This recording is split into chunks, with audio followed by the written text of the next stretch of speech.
Chief Doctor Nana, Double chief. CEO MD. the owner of Oboshi the First.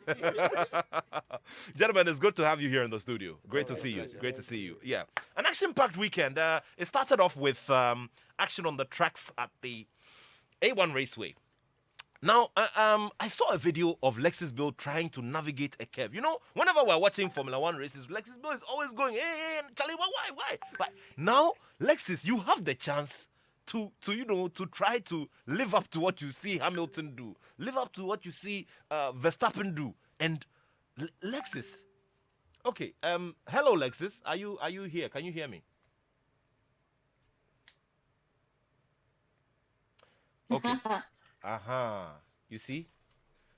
Hello, hello, Nathaniel. I can hear you. How are you? Well, I'm good. Oh, I'm good. But you need to explain something to us. So, listeners, I'm sure everybody is a bit confused. Well, what happened was that Lexus Bill lost that race, on the A1 Raceway, to Nikki Samonas. Okay, Lexus, you fluffed it in the curve, and I want to know why that happened because Lexus is also the host of AutoZone on our channels on television, and he's always telling us about the finest automobiles and all of that. Lexusville, you tell me know, what happened you know. before. I'm going to break the rule, the courtesy for boys and girls rule, which says ladies first, because you see, you lost. So we want to hear from the loser first before we go to the champion. You know how it's done on the, for the Grand Slam competitions, right? Nathaniel. So Yes. you see, I tell you, you decide to break the rules, but I won't break the rule. It says ladies first, so I had to let the lady win first. I mean, it's basic. It's very simple. I had to allow the lady to win. So What a you convenient way you of broke running the away rule. from it. You broke the rule, but I'm not breaking the rule. But I got to be honest with you, it was an amazing race, and I think it was really the perfect setup before Bahrain because it was typically your Lewis Hamilton and Max Verstappen race. It was very, very close, very, very close, very dramatic. I think the only problem is that the go karts in Tema need a reverse gear or something of the sort because I crashed and I couldn't go back. And that's how come maybe Nicky Sabonis won. But yeah, basically that's it. Okay, but it's all about strategy. Let's now welcome the champion. Ladies and gentlemen, the award winning supermodel and actress, Nikki Samonas. Lexus, are you clapping for her or something? Yeah, man. Okay, but I'm not hearing any clapping here in the studio, gentlemen. Okay, Nikki, good to have you and congratulations. Thank you. Look, Thank you. I'm Yes. very interested in the curve. You know what happened in the curve? You tell me. Well, I think Lexus lost control Okay. because he had gone down that same curve twice already, or a couple of times already. Yeah. And like he said, I was literally at his tail. Yeah. So I think that he lost his sense of control because I was right behind, which is normal. I mean, when you're racing or when you're running, you're looking behind you to see how close your opponent is to you. And I think that's what made him lose concentration. Oh my And I must make goodness. sure that the born a strategy because my mom Uh-huh. We've always been talking about strategy here, Pressure. Week in, week out, Yes. we've been talking about strategy here. And Alexis he just lost it completely. And then you overtook him. But Thank but you. but Nikki, how can your strategy be to run into me, to smash your cart into mine? I mean, that's a Because very Lexus, the unfair because video. let me strategy. tell you the strategy. If I hadn't smashed my car into yours, right? Still going down that bend would have been very, very, very hard because that bend is really narrow. And so Yeah. they would have still reversed your car first. What So what in happened order to for fair them competition? Nikki, What happened to Nikki, fair Nikki, please competition? remember that. Please remember that this is not Mortal Kombat. Oh, this is F1. Eh? this is Yeah. F1, it's strategy I and mean, skill. Thank you. at So some that's point, I what I thought it was did. even. Yeah. I thought it was even UFC. I mean, yo. I mean. Anyway, guys, before we let you off, tell me about the experience of having to live what we always watch on screen, where we see our idols do, and you are also trying to live it right here, in a crowd with all the fans and the whole atmosphere. I tell you for a fact, Who goes Nathaniel, it first? wasn't. Like, Yeah, it was an amazing experience. Of course, we enjoy watching Formula One, but to go racing and go karting, and actually, it was my first time going go karting, and I thought it was an amazing setup. It wasn't really just the fact that you could go kart or you could race against Nikki, but it was because you had lovers of racing there as well. It was a great atmosphere. You could network. You could meet other lovers of Formula One. We had conversations about racing. And I think that we need to do a lot more of these because, look, there are a lot of Formula One fans out there. And being able to set up that experience is a good thing. I mean, we don't have to go to Monza or Bahrain to enjoy Formula One now, even though I heard the CEO, Stefano Domenicali, saying that, look, there are conversations about bringing it back to Africa. I think the last time Formula One was in Africa was in 1993, thereabouts. So if we're going to have a Grand Prix, the Africa Grand Prix, that'll be awesome, you know. But before that happens, look, we can set up these mini races, and I think that corporate groups and, you know, friends, families, students, and colleagues can all, you know, group and join us whenever we have these experiences, the Formula One experiences. Of course, there was a lot of Heineken on the house as well. So, hey, why not? Yeah, it was a great experience. Great stuff there. Let's talk to the champion before we wrap it up. Nikki, tell me about your experience and what we should be expecting of you going forward into the season, because we're going to be having a lot more of these. yes. So my experience was equally challenging and exciting as well because it was also my first time, and I was ecstatic about it, knowing that I could actually win Lexus Bill. So coming up, new other ones. Yes, they'll be organizing these events more and more this year, so far as I'm concerned, and I cannot wait to get all my friends, all the corporate bodies, like Lexus said, everybody else involved, because this is really fun, and it brings a new social dimension to sports, and especially when it comes to racing. And then maybe hopefully when we drive this traffic in Ghana, Formula One will probably, the organizers will probably say that, okay, we're actually doing something. Let's bring it back. Let's bring it back to Africa. So driving forward, yeah, we are optimistic. We're going to be doing a lot more of these, and we're going to drive you guys who are all interested in the race to be on board. Nikki, thank you so much. Hey, Asantinia, bro, for Thank you too. Have a wonderful week. Have a wonderful weekend. I'll be looking forward to all of that. Thank you so much. You know, let's get down to the business here in the studio. We just spoke to Lexus Bill and Nikki Samonas, who took part in the very first race, a go-kart race. We're going to be seeing some more of these as we go along this season. Now, let me say a very big congratulations to one person who, has secured something big for this season, and his name is Joseph Sori Adaboro, and he won the full prize of the fully paid trip to the Abu Dhabi Grand Prix for this season. So that will be the final race for this season. So congratulations to Joseph for winning that prize. So gentlemen, once again, welcome. Good to see you. Good to see you here in the studio. Thank you. We should have a race for the likes of you who always come here and, do all the master talk. It will be interesting, eh? Look, let's begin with you, Doc. Bahrain, nothing surprising, is it? I think it was an interesting. It was. Everything changed this year. Yeah. Everybody was expecting the Mercedes to run away with it, but as we saw in preseason, the Red Bulls seem to have come, a long way because of rule changes and stuff. So you could see that from the first to the last person on the track, it was quite close. And there was a lot of interesting racing and overtakings in the middle of the pack. So we had a very, very wonderful race this season. And if this is how it's going to be, we're going to really have a good time. Did anything meet your expectations or, otherwise?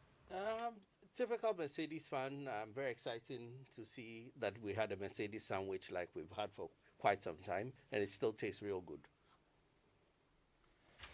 What about you? Yeah, I mean, it was everything we wished it was last week, and not just the race, the atmosphere, and people were not expecting Lewis to take it. Eventually, he came through, and somebody had to break a rule. Somebody had to be forced to break a rule. Exactly. For Lewis to run away. And for me, the interesting bit I had was there was these two Ghanaian British guys who came through the viewing party, and the gentleman's own words was he's been to several Grand Prix, but he's actually never had that much fun at a viewing party where the atmosphere is like being at a Grand Prix and it's so much fun.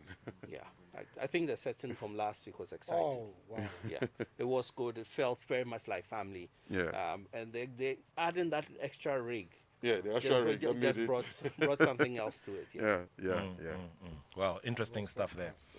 All right, so we've got 2 weeks to go for Monza, and I'm very sure that based on what we've seen, there could be some surprises to expect in Monza as well as we go. Yeah. Yeah, I'm not expecting. I'm just expecting the full and close competition between Lewis and Verstappen to grow. Some people always say the fight is between Lewis and Verstappen, but last week I kept on saying people should take a careful look at Perez, Checo. Perez started from the back and came in fifth. His car had a problem, so he had to start from 20th, and he ended up in fifth. And mind you, he's driving the same Red Bull Verstappen is driving. And for me, when people say it's between Verstappen and Lewis, it might end up being between Lewis, Verstappen, Checo, and Bottas. Possibly add Gasly. I probably add Gasly and even what's the gentleman's name, Lando Norris. Yeah. You know, I think the top 10 will be a it group will be to a look very out for. yeah. I see this year going down to the wire. Yeah.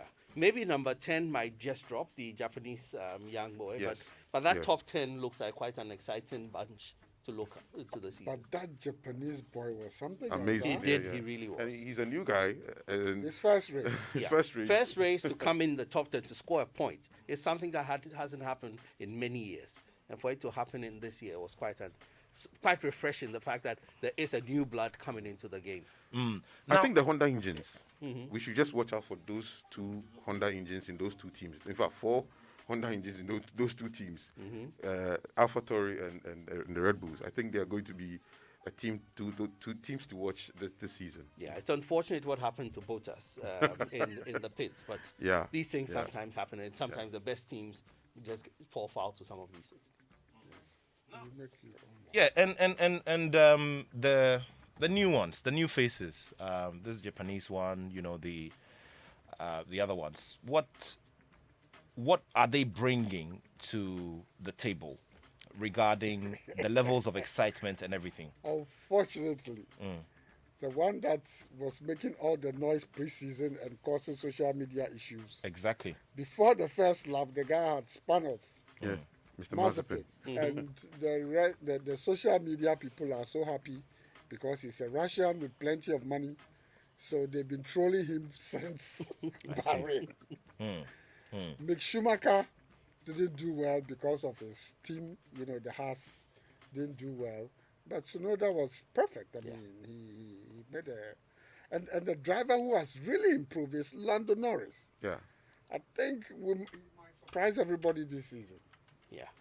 For me, if you're talking about driver improvement, my money is still on Gasly for the season, for the type of car he's driving and the attitude at which he's taken to the driver's seat. For the new people, I think for Mick Schumacher, he's bringing the star power to this season. And everybody seems to be talking about the name Schumacher coming back to F1. We all wish his father was, up and running and seeing what's going on. But he's bringing that star power to Haas and to the whole F1 community. But for me, and that's what I was saying, Lando Norris and Pierre Gasly, we should be watching those two. And I think the old guys too, some of them should retire. Vettel and Alonso, huh? Yeah, but I agree very much with Kwabena. Gasly, Lando, the two to look out for. To look out for this And year. possibly Daniel Ricciardo. Ricardo interesting as well. Yeah, Ricardo is He will interesting. get used to the car after 3 races, and it's going to be tough. Well, let's see how it goes. We have a whole week to. In fact, we have 2 weeks to look ahead to Monza. So let's get ourselves ready. What should we be looking forward to for the next viewing party? Ghana? Well, as we were saying last week, we kicked it off with the F1 experience with Heineken at A1 Raceway. So we have 5 more of those events coming up for before the end of the season. The next one is for that particular go-kart championship is on the 12th of June. And but our next race is in Monza, as you were saying, in Italy. Italy round 1 for this season on the 18th. And we're going back to Marina Mall with more exciting viewing party. And we have other events that we are passing up to the viewing party, which will make the whole day, the whole Sunday, a very interesting Sunday. Our Predict and Win is also coming back with some amazing prizes that we are currently working on for the first Predict and Win. So people should watch out for the Italian Grand Prix. It's on the 18th, and I think the lights out is at 1 p.m. But there will be other events pre and then post of the particular viewing party. So this season, first one gone, 22 to go. Interesting stuff. Let's talk about the very briefly the schools, the inter-schools Yes. go-kart competition that will happen at. Yes, so we're working on the inter-schools. We are hoping for it to start in the second quarter of this year. Currently putting the list of schools together, and also working with A1 Raceway to go back to A1 Raceway for that particular event. That event is going to run also about 5 events at A1 Raceway, which will be solely for kids between 8 and I think 15, thereabout. So we're working on that, and we will soon be announcing the dates for the very first inter-schools go-kart competition, with an amazing prizes coming with it as well. So they should look out for it. Well, let's see how it goes. We'll be looking forward to it, and we'll be seeing who will carry the honors and improve on it as well as we go along, so they get the titles and all of that. Thank you so much, guys. Thank you so much. Thank you, and happy Easter. Happy Easter to everyone, and we're gonna catch you soon.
Still here on Joy 99.7 FM. My name is Nathaniel Atto, and this is the Joy Sports Link.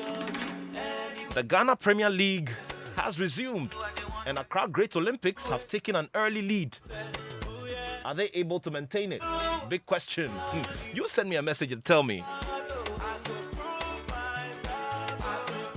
Only Good Friday, only Holy Saturday, only Easter Monday.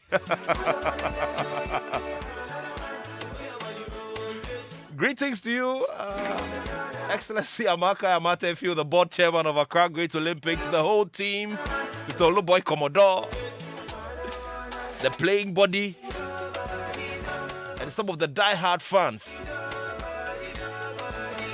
Lawyer Odofule Norte,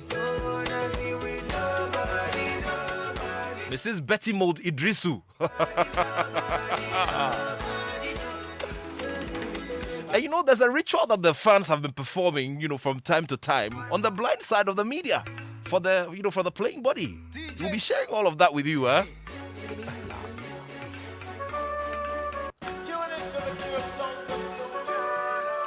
So very shortly we'll be getting into the discussion, but do remember that it's 055 1111997. 055 1111997.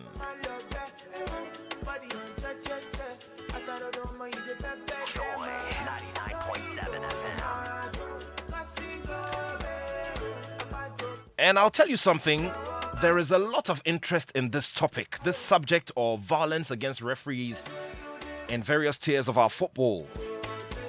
My good friend Bernard Apia JB, also known as Benzo in corporate and social circles, Says Nathaniel, go hard on it. The phenomenon of assaulting referees is nauseating.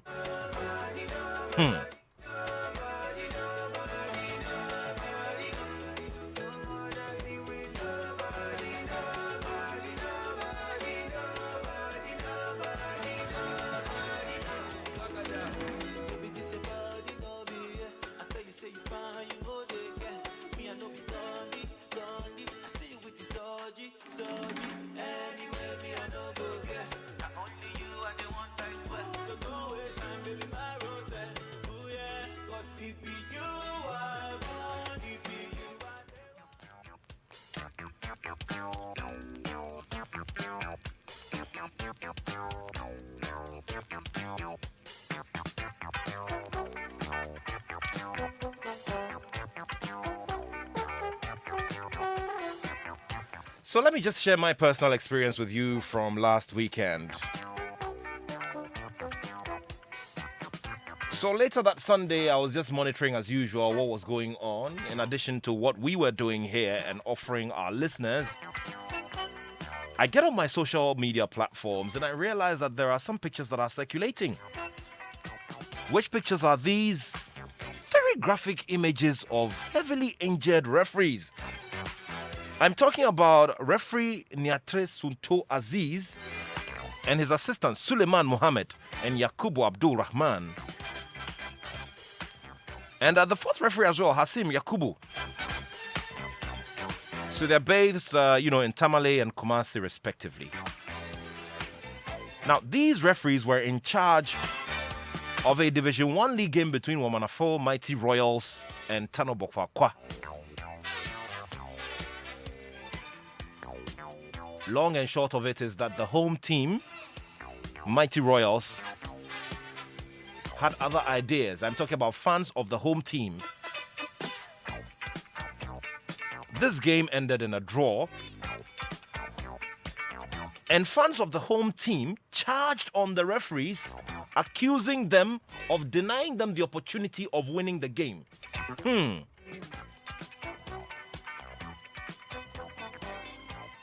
It was very disturbing to see all of these fans run onto the pitch and go very heavily at these referees, some with their fists, some with objects of different kinds. And the end result was blood, especially on Niaturo Suntuo Aziz, who was the center referee. Why should this be happening in our football? What is causing it? How do we deal with it and ensure that a proper precedence is set so that we do not see these kinds of occurrences? Here with me in studio is a regular voice in recent times. He is a technical person. He has seen a lot of these incidents happen, at the level of lower tier football, and he has experiences as well. Coach Osman Seidu is here with us in studio. Joining us virtually is the referees chair of the Ghana Football Association, highly experienced and retired FIFA referee Alex Kote. He joins us virtually to have this conversation. So, gentlemen, thank you so much. Coach, thank you so much for your time again. Thank you too for having me. Now, let me begin with you, Coach. Tell me what your first reaction was when you saw those images of the referee, especially the center referee who was bleeding heavily from his nose and his mouth to the extent that it had colored the upper part of his uniform. Nat, I want to say this is not acceptable.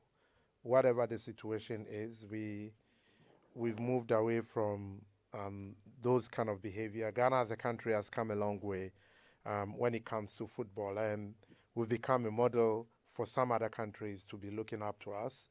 We've qualified for World Cup 3 times.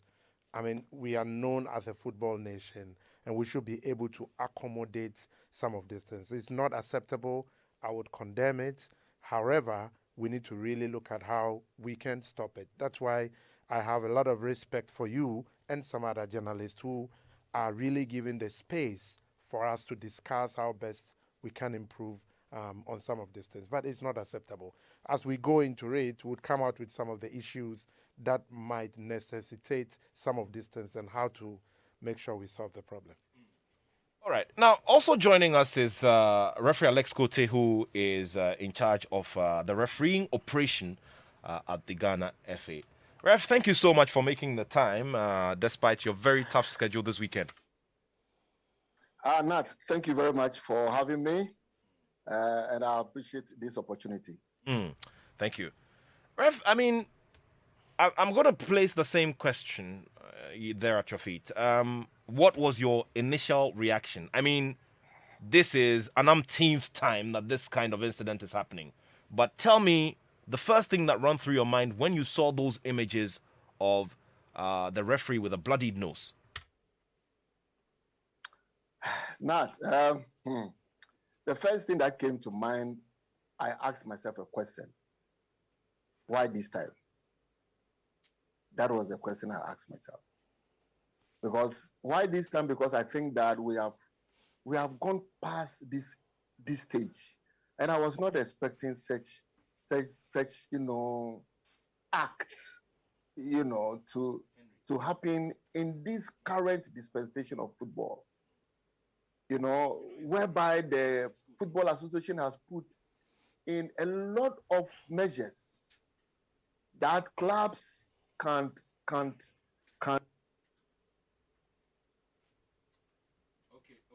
We lost. And apply them. Sorry. Yeah, I'm still on. You see, and so for me, I think that it was, it is seriously unacceptable, and we need to look at it holistically as a football nation. We need to look at it holistically. Whatever we have done in the past, do we think that it is still advisable to go on doing the same things all over again, or we need to change the scope of doing things? For me, that is where I want to look at. But for me, the first thing that came into my mind was that, hey, this is not the right thing to do. We are not in this era of football. Why should such a thing happen? Why? That was the question I asked myself. Okay. Now, I will also bring in Henry Asante Chum, who is the spokesperson for the Ghana FA. Now, while we were preparing for this discussion, I chanced on some very, very disturbing information as well that also suggested that the home team, some officials or some fans of the home team had called the referee, Sunto Aziz, to threaten him that if they did not win the game, they were going to end his life. That is how serious it was. And from what I found out, this is captured in his match report, and it also tallies with what the match commissioner also wrote as part of his match report. Now, let's begin with the orientation that you've given, because we've been following your exploits, Referee Cote, and we know how much work has been done. I mean, the Catch Them Young concept and all of that in wanting to attract new faces into our refereeing, especially because of the revelations that were made by the number 12 documentary and the kind of stain that it gave to refereeing within our football. Give us a scope of, give us an idea of what has been done, over the period, getting into this season, for those who may not be aware of how much work has been done in the background in terms of training these referees and getting them equipped well for our game. Niato, I think this question would take almost all the time if I want to go into details. I know. But then what I can only say is that, look, since assuming office, we have put in place a lot of structures. One of it is to bring back the match review panel. One of it to also try to intensify on our medical examination or the medical test of referees. For the first time, we had to change the scope. I mean, how it was being conducted, previously. And this time, we make sure that we identify a facility where all the referees went to that facility and and then they went through their medical. We also made sure that at least, I mean, for courses like orientations, seminars and all that sort of thing, we made sure that we did all that for our referees.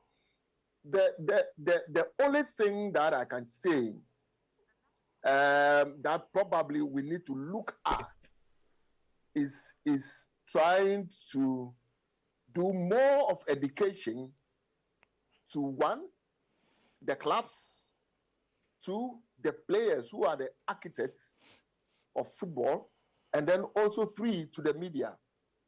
Okay, I believe totally that if we are able to undertake these educational schedules with the clubs, especially the clubs, and I'm emphasizing on the clubs because look, the back and forth of all what is happening lies on the clubs, and much more especially on our coaches and the players.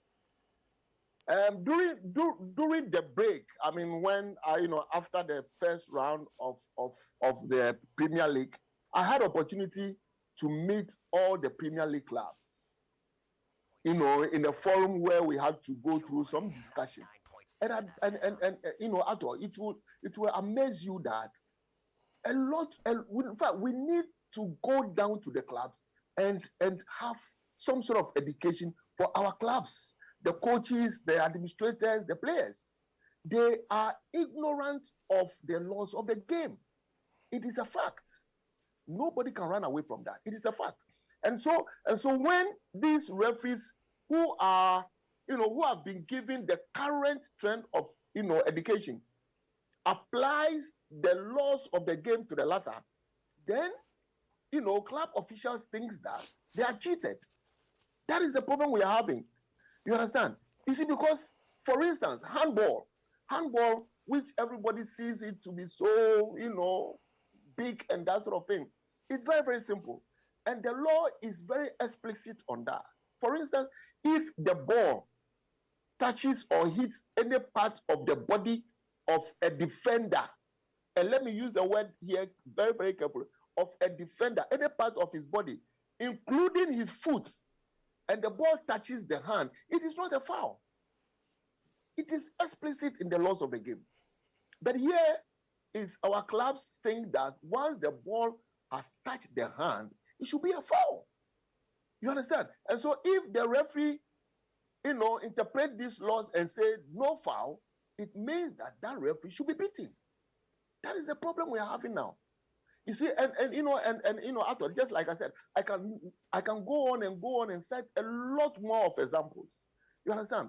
But like I said again, the time is that short. We cannot go into all that. But then I personally have identified that there is a lot of ignorance on the laws of the game, and the clubs, the coaches, the players must begin to see that as part of the game.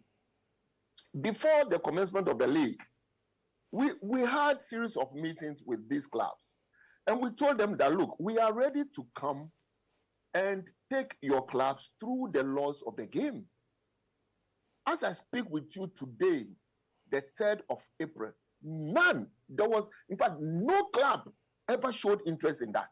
No club in this country showed interest that they are ready. Please send us an instructor to come and lecture our team on the laws of the game. None of the clubs in this country did that. You understand? And these are the very same clubs who continue to complain when it is going wrong for them. Meanwhile, the referees are, applying the correct interpretations of the laws of the game. And we have a problem about that. Interesting stuff there. You are listening to the Joy Sports Link on Joy 99.7 FM, and just gone by was referee Alex Cote. He's still with us. He's the referees chair of the Ghana Football Association, tackling the root cause of the violence against the referees on the part of the fans. He's been talking about ignorance of the the rules of the game being one of the problems. And I'd want to bring The in laws. sorry, the The laws laws. of the game. Sorry, the laws of the game. Now, let me bring in Coach Osman Seidu. Coach, I mean, you are from the technical side of the game. Now, when you hear things like these, where the major actors and players within, on the football pitch are ignorant of the rules, and based on that, their fans also come in and react. Thank you very much, Nathan, and much respect to my senior referee. I rather think that we also should have a look at the flip side of what our referee is saying. That initially, or either two, we're very ignorant, but now we are very enlightened, and we know what the laws of the game says from law 1 to law 17. Couldn't also that be a challenge to the referees now? Because initially you could just whistle for anything, and everybody has to accept it. But now we also have some level of knowledge about laws of the game. So, for instance, I want to admit that, in fact, one of the major stakeholders in soccer globally is the referee. A referee can make or mar a match within a second. And that cannot be, erased by anybody. Now, the second level of what I want to talk about is the fact that I also admit that refereeing is one of the difficult things to do in soccer. So, for instance, as coaches, when we go for our coaches badge, during the training, we have a course we call laws of the game, like he rightly said.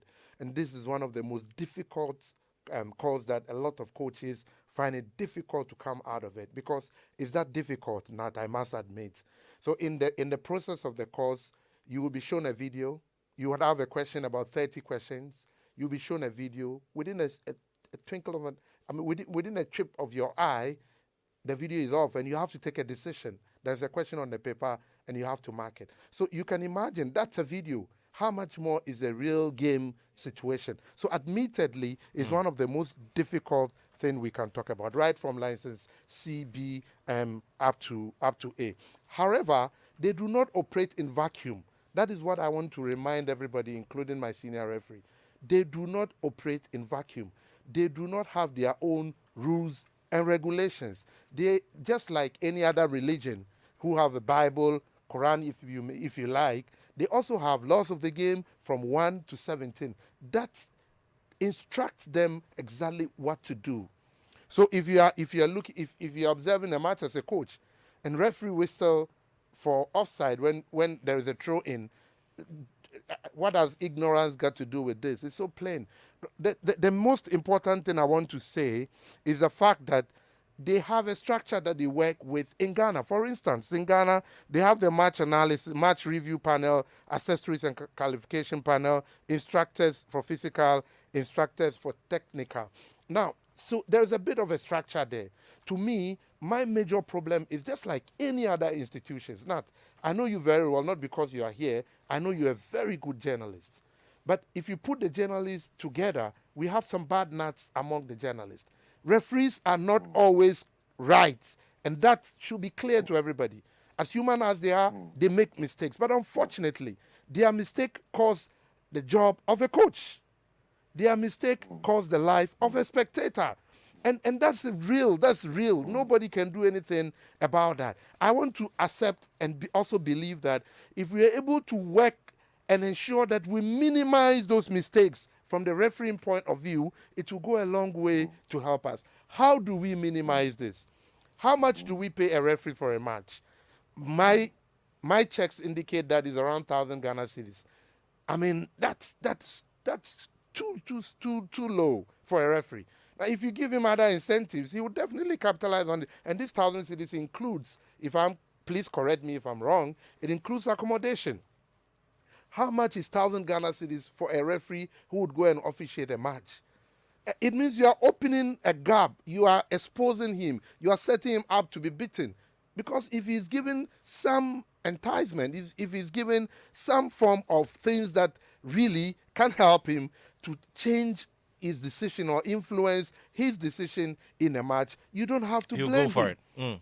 So the main point here is that we should know that referees do not always get it 100% correct. They make mistakes. Unfortunately, and I say again, unfortunately, their mistake, whether it is intentional or unintentional, it affects and could lead to the termination of the job of a coach. Now, I always say that, Nat, that a coach is not responsible for the results of a game, but he's responsible for the performance of his team.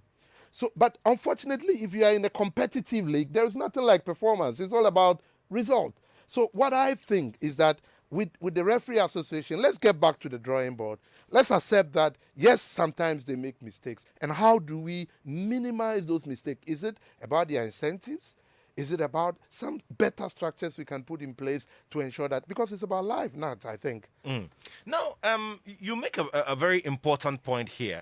And, I mean, we all know that being a human institution, we should always make room, in our hearts, within our systems, for those little mistakes. I remember former FIFA President Sepp Blatter, who always talked about, the human element of our game of football, which is what delayed the implementation of the VAR, for instance, where he, for instance, was arguing that, look, there is a human element to our game. Human beings play the game and human beings officiate. Therefore, there are days when human beings will make a mistake. But like you said, mistakes as big as those which will cost a nation its qualification to the World Cup and all of that, those are a little too far. Those take the discussion a little too far. However, what I sense in there is that while we're saying that referees make mistakes, it tends to give some people that platform to want to misbehave towards referees. Because we say, referees are they are the ones who make the mistakes. When they make the mistakes, we lose our games, our coaches are sacked, and then because of that, they go in and pass on these referees at the least, sometimes unprovoked and all of that. Now, Referee Kote, yes. Please come in. I realize you want to make an intervention. Yeah. Yes. I really want to come in here. I actually agree with what Coach have just said. Yes, it is true that referees make errors. We cannot run away from that. Or you understand? We will not run away from that. And of course, I mean, and then I've said over and over that, look, and he himself has also agreed that referees on the spurt of the moment needs to make a decision. And they have to do it. You understand? And I've said that, look, depending on your position on the field of play, that will lead you to either make a correct decision or to make an error. You understand? And so yes, referees, as human as we are, just like a player who will miss a penalty, and nothing is done to that player for missing a penalty. So if a referee on the spurt of a moment also makes an error in his judgment, why do you want to go and leech on this referee? Why? That is the question we must ask ourselves. I agree with him when he spoke about, the remunerations for referees and all that. I agree. It is not adequate. But then what we are saying is that, look, this is what the FA can at this moment offer. I can tell you, years back, CAF was paying very meager. You understand? Very, very meager. We have all been international referees. It is now that CAF over the years is trying to improve on the remunerations for referees. You understand? It is a gradual process. We are not saying that because of that, referees must go onto the field of play and make errors on the field of play. But then what I just want to bring up here is that, look, if a player who is standing in the goal area with only the goalkeeper, can miss a goal scoring opportunity. After all the even empty nets. Whatever, even an empty net. And you don't do anything to that player. You don't assault the player. You don't beat the player. And a referee who has to make a decision after running and making all those things, and he makes an error in his decision, then you want to go and beat that referee. I have a problem. Seriously, I have a problem. You We all understand? do. And We so all yes, do. Mm. coach had said it very well. Yes, it is not correct for a referee or an assistant referee to flag for an offside if an attacker receives the ball direct from a throw-in. That referee, as I speak with you, the referee and assistant, has been sanctioned by the FA. They have been sanctioned to the extent that they have been, suspended for the rest of the league season, because it is elementary error. We don't expect a referee, in the level of a Division 1 to go and make those errors. It is not acceptable. That is why we are saying that we have structures in the FA. Yes, if the referees will make errors, we will not run away from that. And nobody have said that referees don't make errors. We make errors. You understand? But then let's follow the structures that the FA has put in place so that we would gradually correct some of these errors going forward. You understand? That is all that we are saying for now. And so yes, coach, we understand your plight. Yes, a coach is hard. But then, here again, I want to give a very simple example. When Sir Cecil Jones, the late coach, was in charge of Hearts, when Sir Cecil Jones was in charge of Hearts, yes, they were performing and they were winning. And so results, it's also very important for a coach. It is not only for the referee. You understand? Just like he's saying that, the coaches don't determine the result. But there are cases where coaches knows that in this game we are going to win, and they will win. That is it. All right. Let me bring in the spokesperson of the Ghana FA. But before I do that, Thiago Silva-less Chelsea is losing 4-2 to West Bromwich Albion at nowhere else but the Bridge. It's 4-2. But I was watching that game. Before I had to come and join you. Trouble. Very interesting, eh? Yeah, my producer, Elon Benaya, is wearing his jersey. His confidence is low at this time. I'm wearing white, so I'm trying my best to hold myself up till 2 p.m. So you are neutral. No, I'm a Chelsea fan, but today, dear, it's not going well. You are white, so you are neutral. So. Anyway, Henry, thank you so much for making the time to be with us on the Joy Sports Link. Thanks for having me, Nat. Literally, the bridge is broken in West London. See, relax. We are talking about refereeing here. It's okay. Why?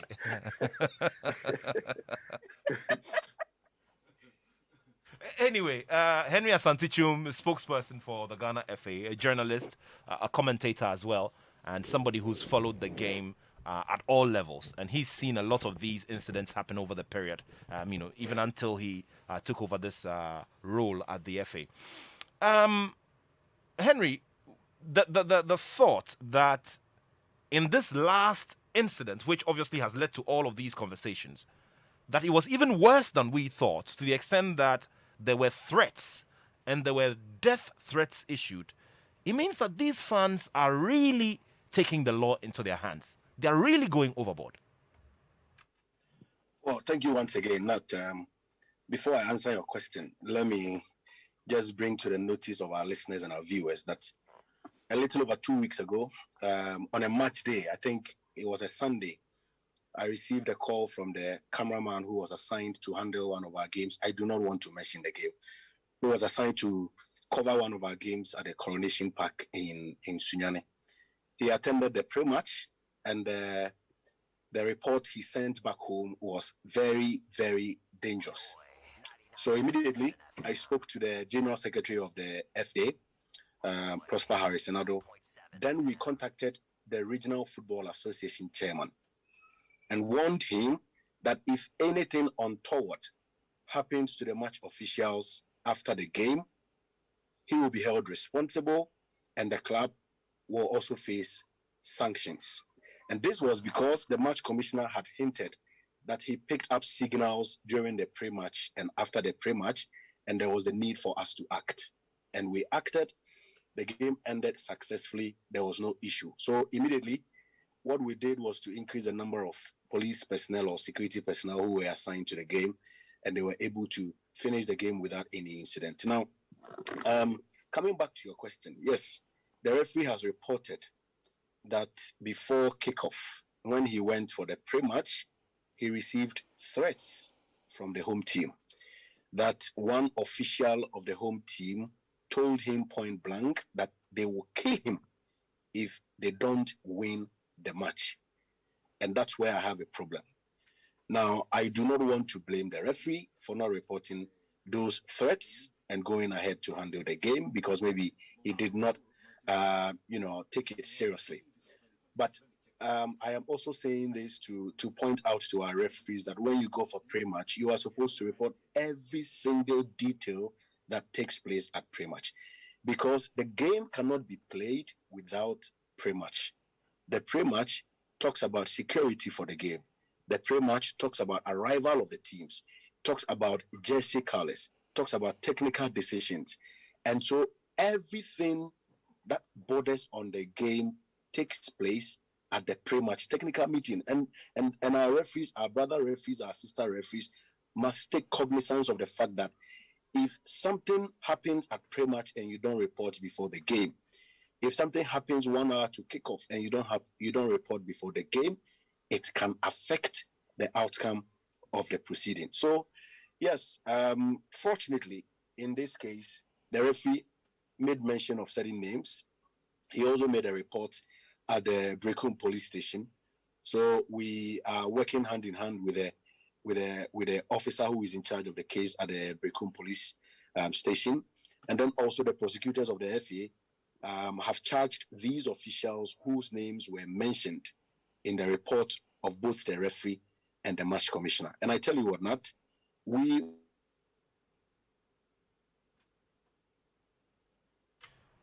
All right, we lost Henry there. We're going to try our best to reestablish contact. will Okay. this case to the, and so we will pursue it to get to the bottom of this case and bring the.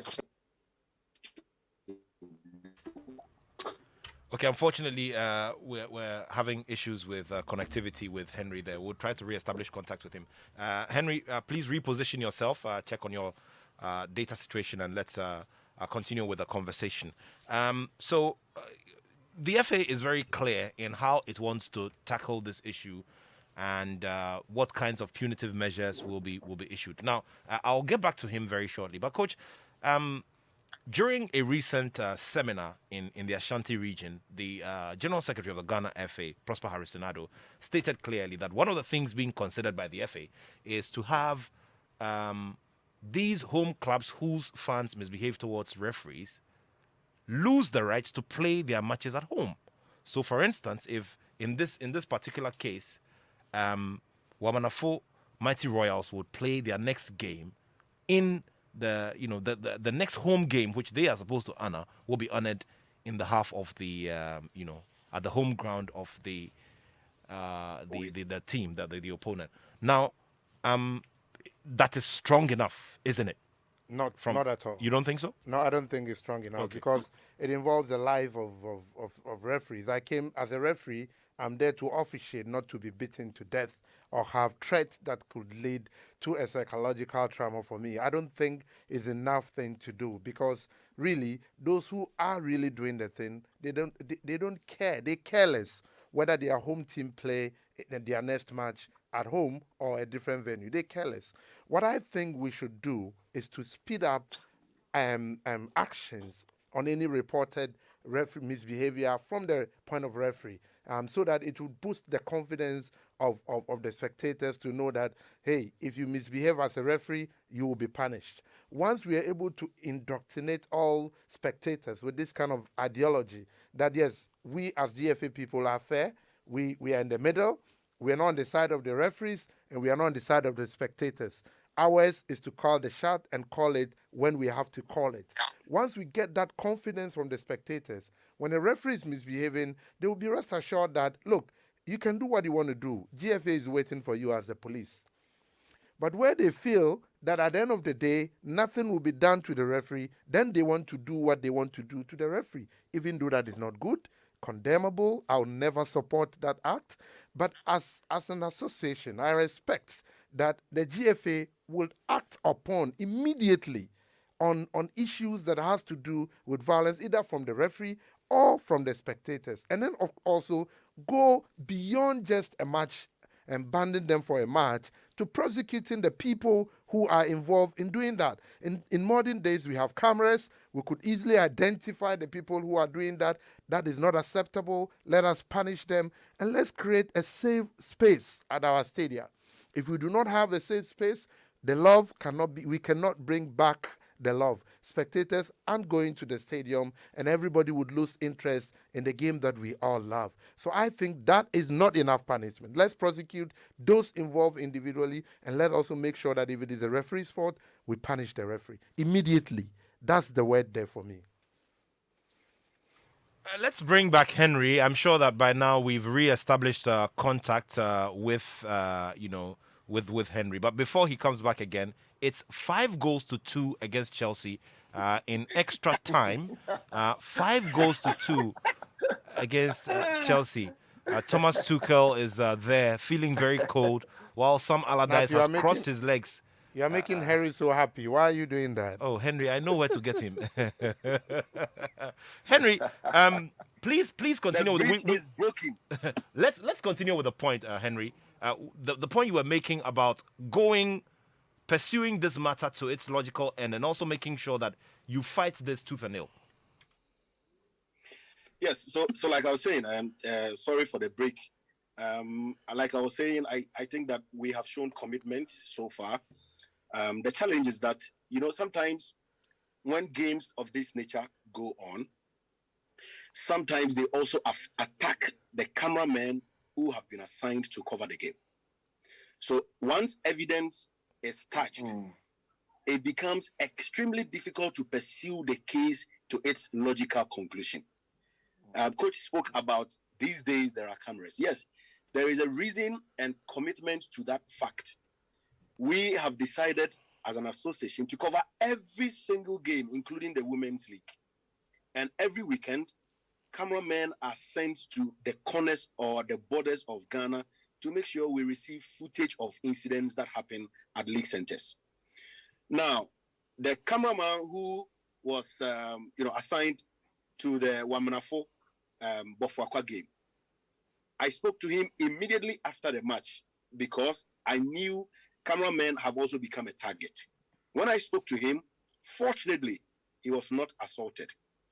But supporters of the home team came to him on the riser and told him to stop filming the incident, else they will beat him up. So these supporters climbed the scaffold where he was working, took the cameras from him, folded his tripod, put the camera in the container and asked him to come down and warned him not to take any video until everything is done. So, life is at stake. So the poor young man had to sit or heed to whatever the supporters were doing. Interestingly, he was able to film from the full-time whistle up until the time the referees were about to enter the tunnel when the supporters started charged on them up. So we got that part. But the whole incident was not captured because he also had to protect his life. Now, when it comes to reaction, these days I think the FA, the match review panel, has become very, very proactive when it comes to reaction after games. Now, what the clubs are supposed to do is to make official complaint to the FA immediately after the match, and we act. When we act, the match review panel, and I'm glad referee Alex Cote is on the other side. The match review panel sometimes begin their sitting as early as 7 a.m. and they close at 7 p.m. or 8 p.m. And they go through every single detail that comes from the league centers, provided there are controversies surrounding the game. So they pick the video, they watch the match, they look at the incident indicated on the form, the complaint form from the clubs, and they look at it over with pauses, over and over and over again, before they pass judgment. And I am glad that from the Premier League level to the Division 1 League level, some referees have been suspended or punished. That is what we have been able to do, or that is what we have done to restore confidence in the public, and also to create a different image for the product. Now, when it comes to prosecution, you cannot prosecute without evidence. And that is where the challenge is. I have cited the Wamanafo example. There are several incidents that happen at league centers every week. Sometimes they don't even want to touch the referee. They want to touch the cameraman. Sometimes the supporters block the view of the camera. There was an incident in Tamale where the cameraman was beaten. The cameraman was beaten because they stopped him from filming the game, and then he did not hit. So they climbed up there, about 4 guys, they beat him. When he submitted his camera, that part of the game was not captured. We charged the club.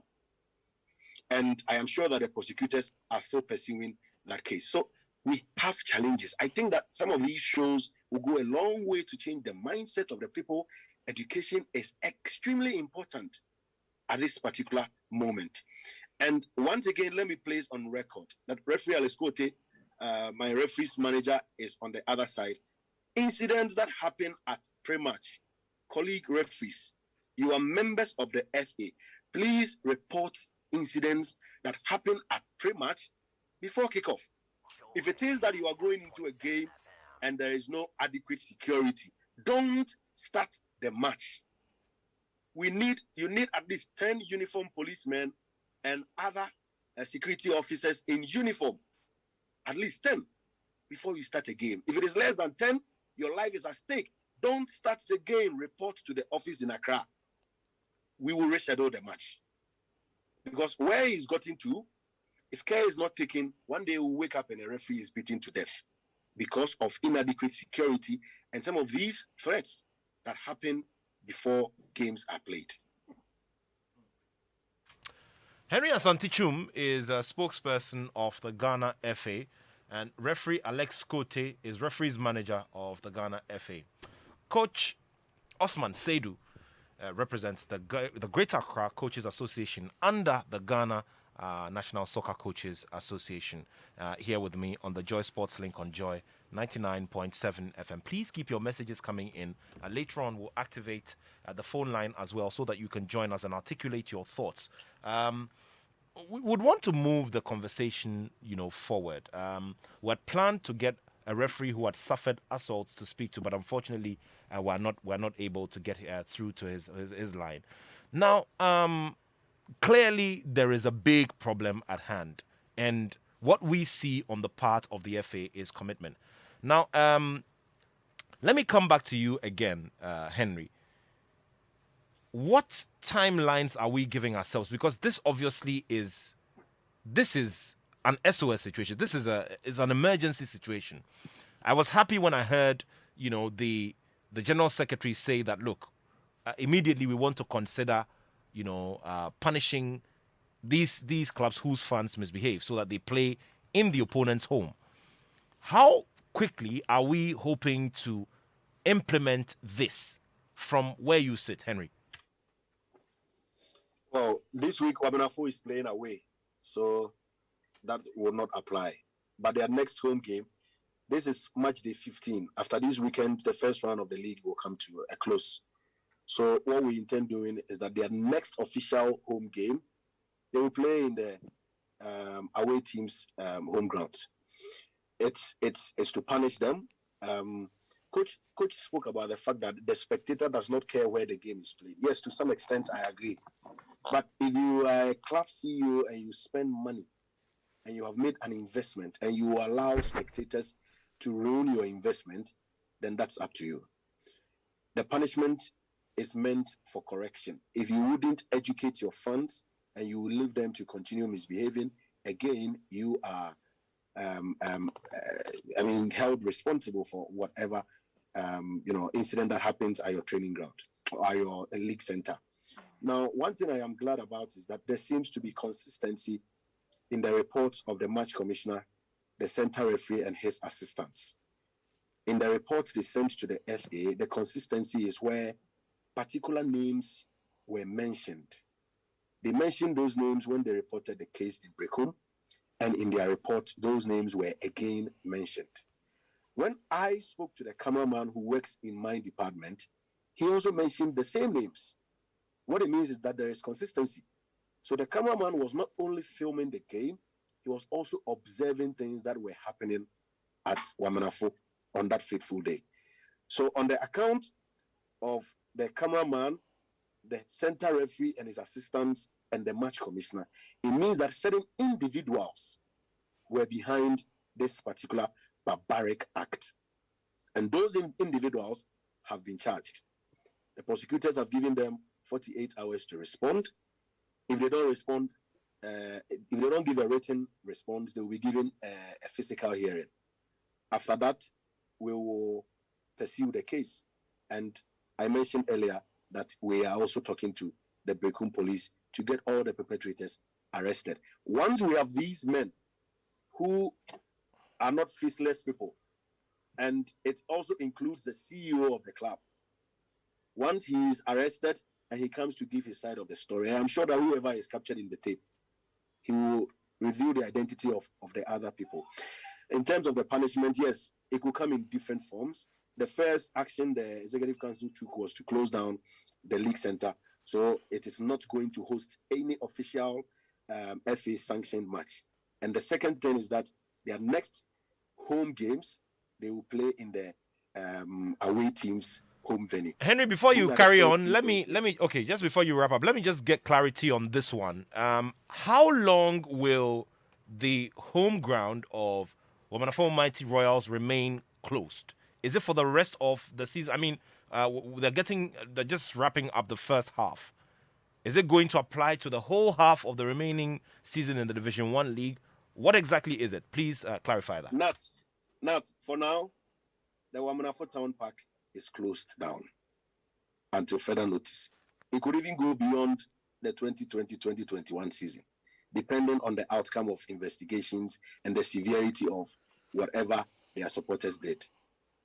I can't say for 2 weeks or 3 weeks or 1 month. What I know is that that venue has been closed down until further advised. Great stuff. Coach, you wanted to quickly make an intervention before I bring in referee Kote. Yes, I wanted to ask Henry, my good friend. Now, in a more advanced country like the GPL, like the EPL, sorry, if somebody misbehave or a home team misbehave, we are looking up to them. We want to be like them. What kind of punishment do they give? Do they say you're not going to play your home match in your home venue again? Or what's happening? I don't know. I need some education on this.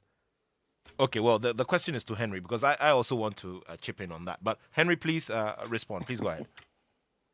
Well, it depends on the laws that govern the game. We have statutes in Ghana. The statutes gives the Executive Council the power to close down league centers and actually give the case to the various bodies, hearing, disciplinary committee, the prosecutor to pursue the case. That's what we have at the moment. Now, in advanced case, like advanced countries like Coach mentioned, individuals are arrested, they are prosecuted. Sometimes they are even banned from attending games. I know a supporter in England was banned for 10 years or so for throwing a coin onto the pitch. Now, there, before you enter a stadium, your data, your details, everything is taken because they use the stencils. We don't even use the stencils at the Accra Sports Stadium and Kumasi and Cape Coast and what have you. The stencils gives you the opportunity to know the background of whoever is entering the stadium, and you have the data to follow. If anything happens, you can easily pursue the case. We don't have it here. In Division 1, they play at centers where, there is infrastructure deficit. And I didn't cause it. You didn't cause it. That's where we find ourselves. We are trying as much as possible. It is the reason the club licensing board has become very strong these days, and they don't compromise at all. You know that in the Premier League, certain league centers have even been closed down, including Brecum, Golden City, and the Elmina Indom Stadium. So we are doing our best. The challenges are enormous. Again, when league games are played, we call on it is the responsibility of the home team to make sure there is adequate security at league centers. So the home team, once your fixtures are released, you have to liaise with the district police command to make sure you give them the dates for all your home games. And once again, it is the sole responsibility of the home team.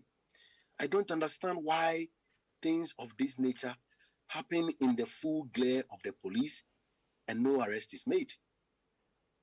I think about it every day, and it is difficult to get answers to some of these questions because in Wamanafo, for instance, these referees were being beaten in the full glare of the police. In Swatre, that venue has also been banned. It happened, sometimes it gets out of hand where the supporters outnumber the security officers. But not even one person was arrested. And it's strange. No matter how volatile or how bad the situation was last week, I expected at least one arrest.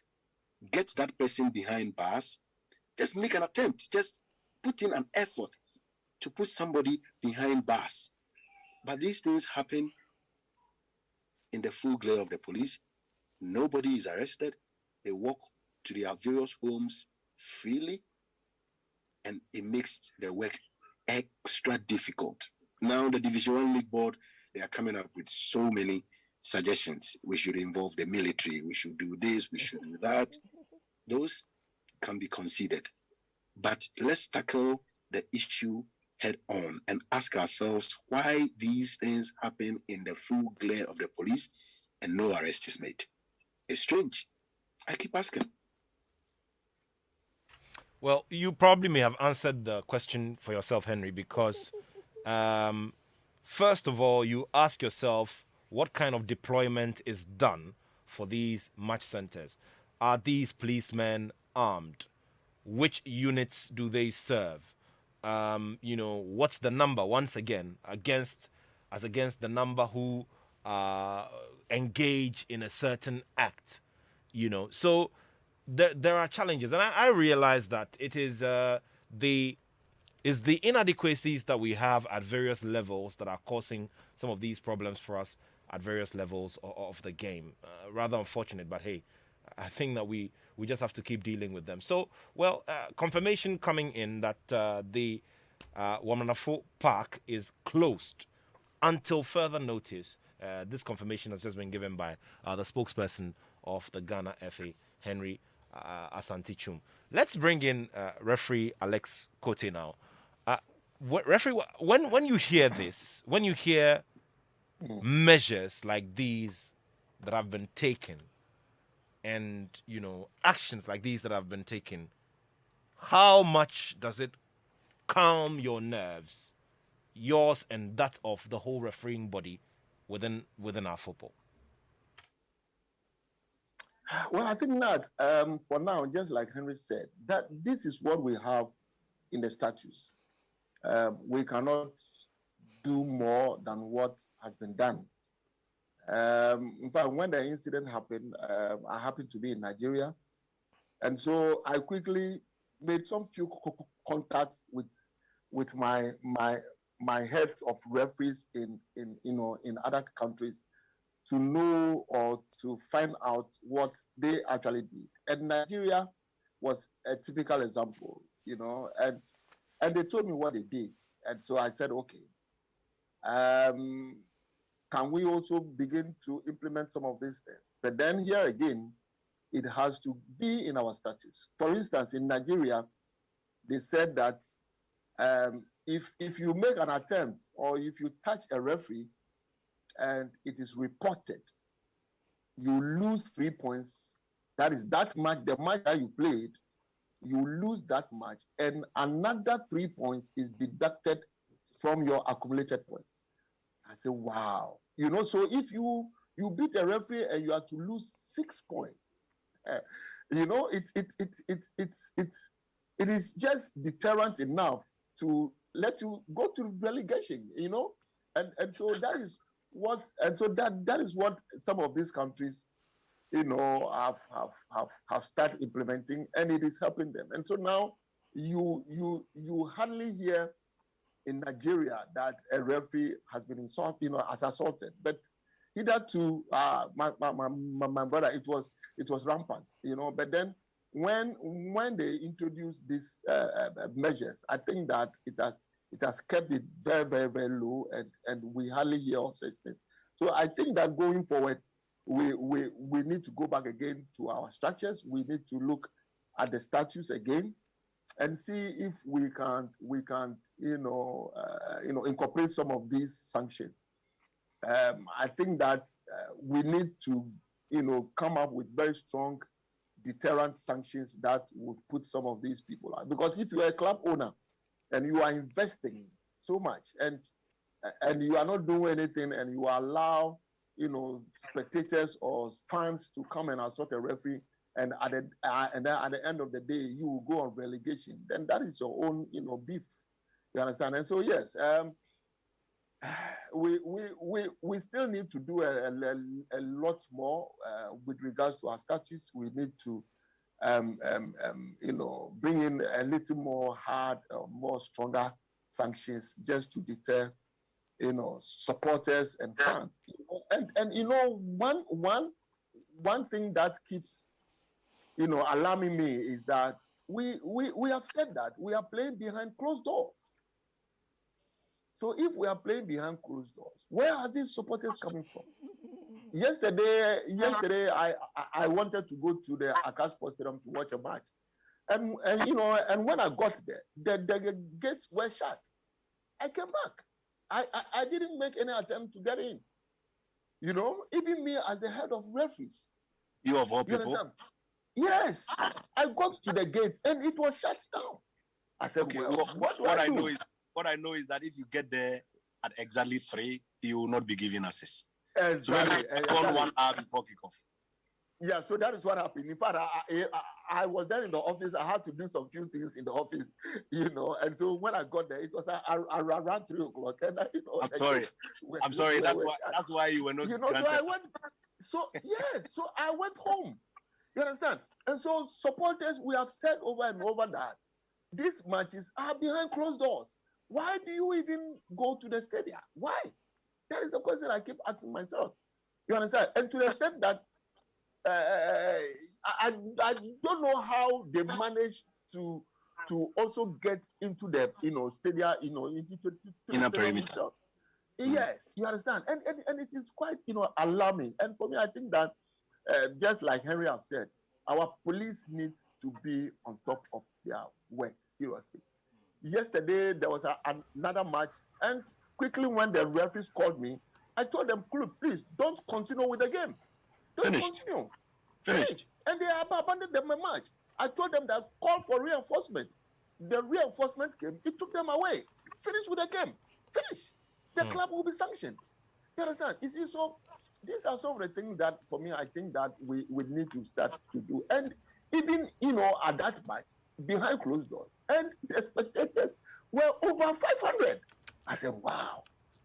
You see, so I think that the dedication hasn't gotten down well to the spectators. Yes, we all know that in this era, a lot of measures are in place, and so we must just try and comply. I mean, our compliance level is also very, very, very, very low.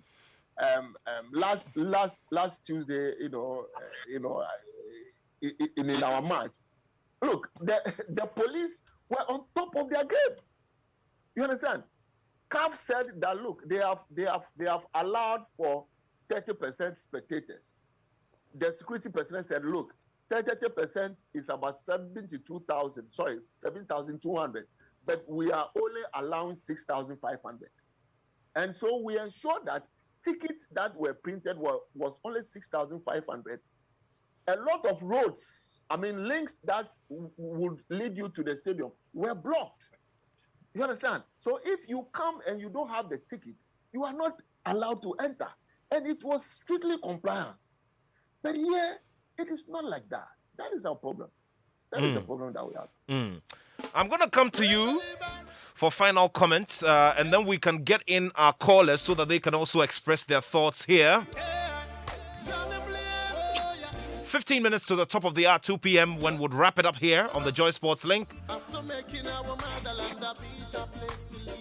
Tell me where we gonna run.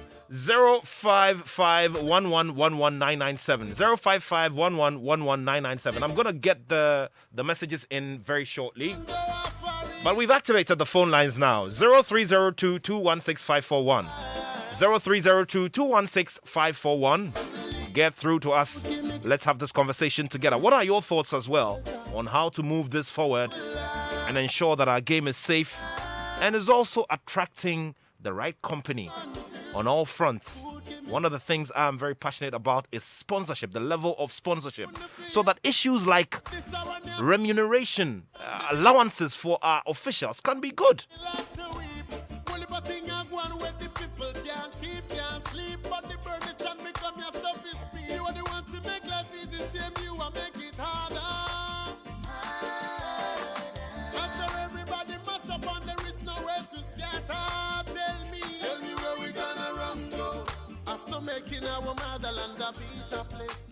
So we have our first call on the line. Hello, good afternoon, and thank you for joining us on the Joy Sports Link. I'm great. Yeah, this is Ajman Joseph from tonight, man. Ajman Joseph, thanks for joining us again. Please go ahead. Yeah, Matt, a lot have been said. Great discussions. We've all gotten to know the consequences of bad officiating. But as humans as they are, the mistakes are bound to happen. But the issue is, one of your panel members were talking about the issue of incentives. There are some ladies, they enjoy huge accommodation, vehicle, and other stuff. But if you say they will play you, they will play you. But the issue is, once you accept to be a referee, you should know what is into it. But my problem is, for the hooliganism, the issue is, unless the officials stop letting the result work after bad officiating, for punishment, they will give the referee.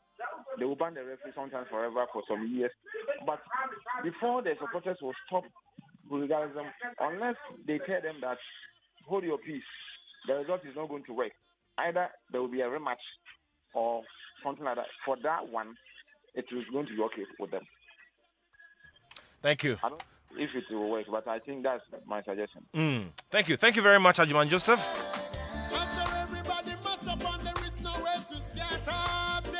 All right, thank you very much for joining us. Good afternoon and welcome to the Joy Sports Link.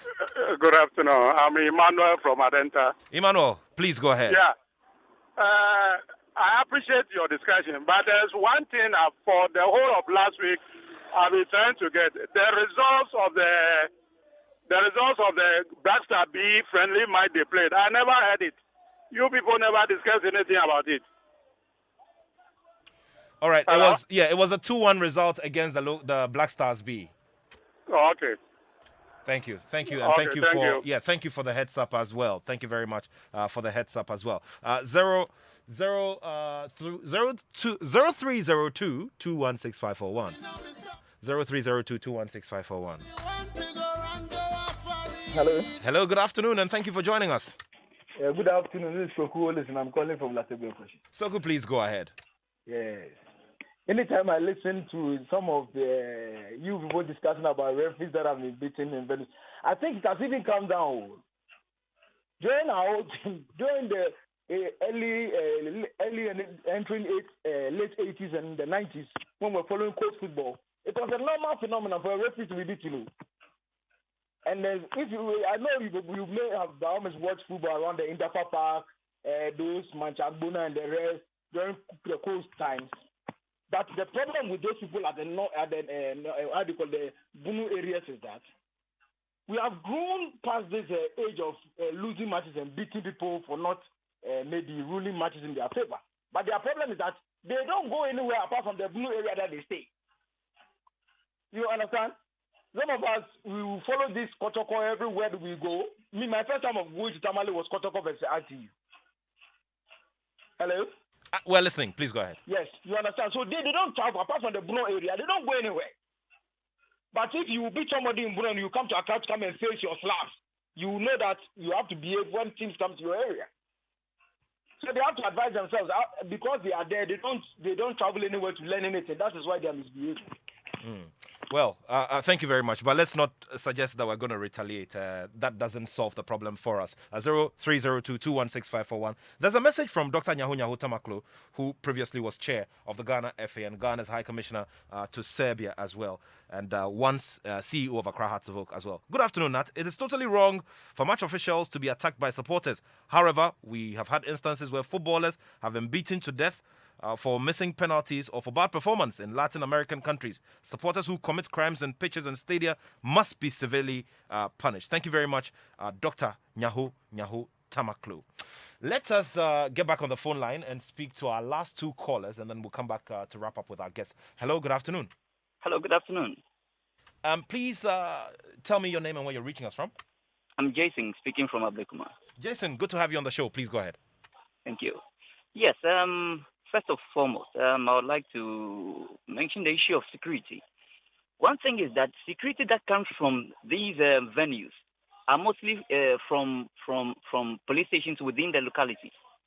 As we say, familiarity brings contempt. This is one issue that has been affecting security at our various stadia. Because when you have these policemen coming from the locality, it is very, very difficult for them to arrest and prosecute some of these citizens.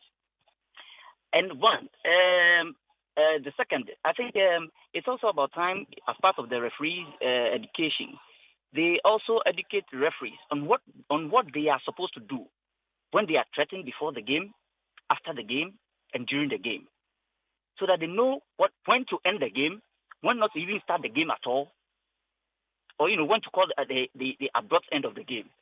Because supporters, they don't take anything lightly. Probably the referee might have committed a mistake. Maybe the referee may have been right, but supporters are not familiar with that side of the law. Then they go ahead to assault the referee. Very well All said. of these things are not good for our game at all. And Very lastly, after the normalization period down to this era, I think we've not seen any form of proper education and advertisement condemning hooliganism in our football. These things should also be rightly taken up, and they will help us all. Thank you very much. We'll go for our last caller. Hello, good afternoon. Hello, good afternoon. Thank you for joining us on the Joy Sports Link. Thank you too. This is Godwin. Godwin, please go ahead, and 45 seconds. Okay, I think this FA is not ready to solve this hooliganism in our football, because this is what the old administrators have been doing. And this FA told us that if we come to power, they will solve this problem, but still they are not doing anything about it. And one thing is that this, because the football team belongs to the officials of the FA, don't want to punish the team very well. But if they continue like this, one day it will turn into a different thing. So I think the FA should get up and then see to it and then solve this problem once and for all. Thank you. Thank you very much. That wraps up our phone-in segment. Let me quickly go to our virtual space to speak to referee Kote and Henry Asante Chum. So let's begin with you, referee Kote. Final thoughts as we wrap it up here.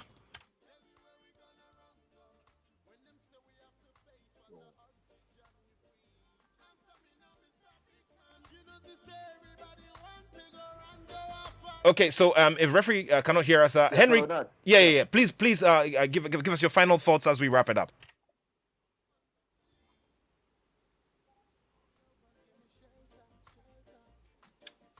Well, Nat, is it from me? Yes, it is. Yes, it is. Please go ahead. Okay. Yes. Well, I think that listening to what some of the colleagues just said, yes, our referees actually know about some of these things as to when threats comes in and what they need to do and what not to do. They actually know, but some of the times sometimes there are some persuasions from some quarters, and so that makes them to start the game. But then looking at what is happening now, I think that it is good for our referees to begin to take the right decisions and say that if we get to the centers and the security is not adequate, and here again, you see, the law says that the home team must provide adequate security. It does not give you the level of adequate security. You understand? But then looking at what is happening now, I think that especially for Zone 1, we need to increase the number of the police personnel at the various centers. It is good that this week they are playing their very last matches, and we hope that we will not encounter any problems in the rest of the league matches, so that we'll end it here, and then we would go back to the drawing boards and see what we need to do before the commencement of the second round of the league matches. Thank you. And so that is what I can say. And then of course, I think that we need to come up with some sort of strong words as to how we can stop hooliganism. In our stadium. Sure. I think that it is a responsibility for all stakeholders, including our media. I mean, I think that we need to champion this cause very, very, very strongly and ensure that hooliganism comes to a stop. I mean, it must end. It must end. It must end today. Thank you very much. Thank you very much, Referee Alex Cote. And Henry, I'll give you just about 45 seconds. Our uncle, he is our uncle. In our Ghanaian parlance and our setting, the uncles are given the priority. So he's taking a lot more of the time. You take shorter to, to wrap it up, Henry. Well, Nat, let me say that it's been a healthy discussion, and thanks for the opportunity.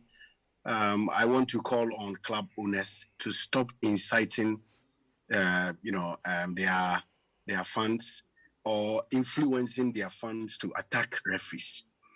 I really, really want to beg club owners to educate their supporters instead of pushing them or influencing them to attack referees. Again, Referee Alex Cote, maybe we'll pick up this discussion when we meet at the office on Tuesday. But I think that the match commissioners and the referees, especially in Zone 1 and in Division 1, if it is that we are playing behind closed doors and before the start of the game, you see 200 people, 300 people inside the stadium or the facility, you don't have to proceed. Very well. Just pick up a phone, call Accra, and call off the game. Call off the game. Because games that are supposed to be played behind closed doors, why do you see 500 people and still go ahead? Very well. Henry, thank you. Thank you so much. Very much appreciated. Let's come to you, Coach. Coach now will have 30 seconds. That's okay. So it's also good to appreciate the fact that we've come really a long way. So far we've recorded only 2 incidents in the GPL and 3 in the local league. Now, I think that's very, very recommendable. Now, I have some other, specific recommendations, and I would like to call on the GFA to, have a discussion with the Coaches Association. We also have some role to play in doing this. Thank you very much. Thank you very much, Coach Osman Seidu.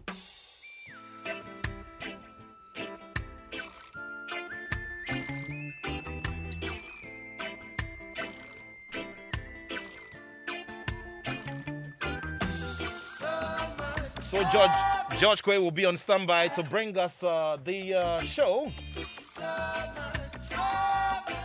The legendary DJ Blow. Mr. Nanka Bruce will be here. Let me say a very big good afternoon to you. The Omanhene of the Agogo traditional area, who's celebrating his 45th anniversary on the throne this weekend. Nana Ekweoku Sapong. Greetings and love from the multimedia family, an ardent tennis player. Congratulations to you, Nana, and more life and grace and health to you. Good afternoon to my good friend, engineer Nixon Anane. Thank you for always doing the listening as well.